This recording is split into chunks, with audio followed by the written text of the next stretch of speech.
Bonjour à tout le monde, je suis Larson Boudenga, chercheur en biologie évolutive aux sciences et membre de l'association Save Gabon Primate, qui est une association qui milite pour la défense et la protection des primates non humains au Gabon.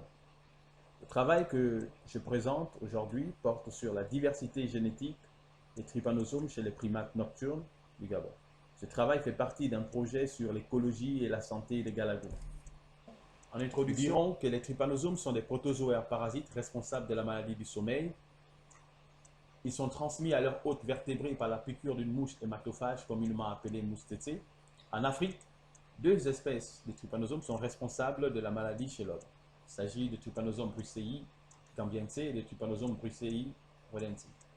Chez les animaux, plusieurs espèces parasitaires appartenant au genre Trypanosoma sont connues pour infecter une large gamme d'animaux, incluant les reptiles, les oiseaux et les mammifères. Certaines infections peuvent avoir des effets délétères sur la santé même des animaux. Chez les primates, la diversité et la distribution de ces parasites restent mal étudiées. Exemple des primates nocturnes. Les études anciennes font état de seulement deux espèces de trypanosomes qui circuleraient chez les prosimiens, en particulier chez les galagos. Cependant, ces études étaient basées sur une approche microscopique. En effet, les études traditionnelles étaient basées sur des critères morphologiques et s'appuyaient principalement sur les observations microscopiques des caractères morphologiques des parasites. Cette méthode s'est révélée comme présentant des limites au fil du temps. Pourquoi? Il a été démontré au fil du temps que la morphologie d'un organisme peut être modifiée par l'influence des facteurs environnementaux. De plus, certaines espèces peuvent présenter les mêmes caractéristiques morphologiques, bien qu'elles soient génétiquement très différentes. Donc, face à ce gap important sur la diversité des trypanosomes qui circulent chez les galagos, il nous paraît important et urgent de pouvoir caractériser cette dernière chez les primates nocturnes. C'est la raison pour laquelle l'objectif de notre étude est de réexplorer la diversité des trypanosomes circulant dans la population des galagos au sud du Gabon à l'aide des outils moléculaires. Pour répondre à notre question sur la diversité des trypanosomes, nous avons choisi comme site d'étude la province du Haut-Ogooué, où 3 sites ont été sélectionnés pour la capture des galagos. Une fois les animaux capturés, ils étaient conduits au laboratoire où nous procédons à des prélèvements et des analyses. Au total, 263 échantillons ont été collectés et analysés. La recherche des trypanosomes, c'est d'abord fait par méthode microscopique. Il s'agissait notamment de la lecture des frottis sanguins. Après analyse, nous avons observé que environ 30% des individus étaient infectés de trypanosomes. Cependant, nous avons observé plusieurs formes de trypanosomes.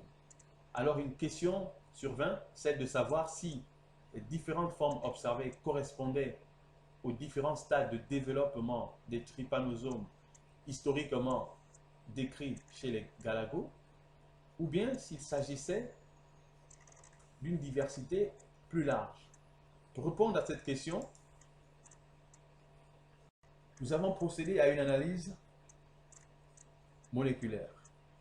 Alors, le diagnostic moléculaire s'est fait par amplification d'une portion du gène 18S de l'ARN ribosomal, suivant une méthode récemment décrite dans la recherche des trypanosomes de la faune sauvage. Donc, après analyse moléculaire et séquençage des individus positifs, les analyses phylogénétiques ont été faites et nous avons constaté qu'il existait plusieurs lignées de trypanosomes qui circulaient chez les galagos.